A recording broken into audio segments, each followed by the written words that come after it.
Το γατάκι που νόμιζε ότι ήταν ποντικάκι. Ήταν μια οικογένεια από 5 ποντικάκια. Η μαμά, ο μπαμπάς και τα 3 αδερφάκια. Το καλοκαίρι ζούσαν σε μια τρύπα σε ένα χωράφι και το χειμώνα σε μια τρύπα σε ένα σπίτι.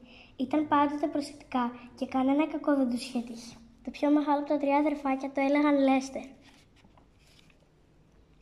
Μια καλοκαιριάτικη μέρα, τα ποντικάκια βρήκαν έξω από τη φωλιά τους ένα πεινασμένο, αδύνατο και λυπημένο γατάκι. Το καημένο το γατάκι, είπε η μαμά ποντικίνα. Να το κρατήσουμε κοντά μας, είπε ο Λέστερ. Θα το μεγαλώσουμε και θα τον κάνουμε έναν καλό ποντικό, είπε ο μπαμπάς ποντικός. Είναι ένα ορφανό γατάκι, είπε ο Λέστερ. Δεν έχει ούτε μαμά ούτε μπαμπά. Να του δώσουμε ένα όνομα, να το λέμε Μίκι. Μίκι, Μίκι. Φώναξαν όλα τα ποντικάκια και άρχισαν να χορεύουν χαρούμενα γύρω από το γατάκι. Ευχαριστώ που με θέλετε στην οικογένειά σας, είπε ο Μίκι που άρχισε να συνηθίζει την καινούρια του παρέα.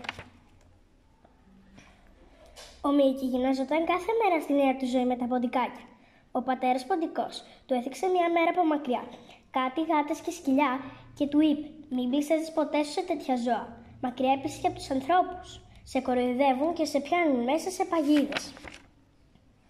Ο Μίκι άκουγε με προσοχή όσα του έλεγαν τα ποντικάκια. Μια μέρα η μαμά ποντικίνα του έδειξε μια παγίδα και του είπε: Το βλέπεις αυτό? Είναι το πιο επικίνδυνο πράγμα στον κόσμο. Πρέπει να ξέρεις πώς να κλέψεις το δόλωμα που βάζουν στην παγίδα.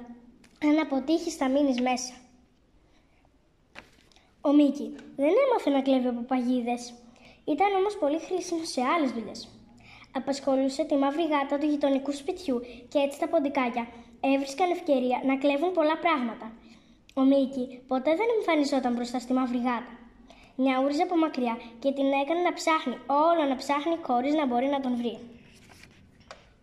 Ο Μίκι μεγάλωσε και απόκτησε όλες τις συνήθειες των ποντικών. Του άρεσε το τυρί, το μπέικον, τα κρακεράκια και μπορούσε να μυρίζει από πολύ μακριά, καλύτερα και από τον Λέστερ. Μια μέρα, καθώς γύριζε από έναν περίπατο, συνάντησε τα παιδιά του σπιτιού, την Πέγγι και τον Πάτη. Φώναξε τρομαγμένος ο Μίκι και έφυγε τρέχοντας. Είναι ένα γατάκι, είπε η Πέγγι. Ναι, αλλά συμπεριφέρεται σαν ποντίκι, αποκρίθηκε ο Πάτη. Να του δείξουμε ότι είμαστε φίλοι του, είπαν τα παιδιά, και κάθε βράδυ του έβαζαν ένα πιάτο γάλα κοντά στην πόρτα. Ο Μίκι το δοκίμασε την πρώτη φορά και του άρεσε. Ο Λέστερ επέμενε ότι ήταν δηλητήριο. Ο Μίκι όμως δεν έπαθε τίποτε και κάθε βράδυ απολάμβανε το γάλα του. Έγινε φίλος με τα παιδιά που του έφεραν έναν καθρέφτη και είδε ότι δεν ήμουν ποντίκι, αλλά γάτα. Έτσι έμεινε μαζί τους, αλλά ποτέ δεν ξέχασε τα ποντικάκια.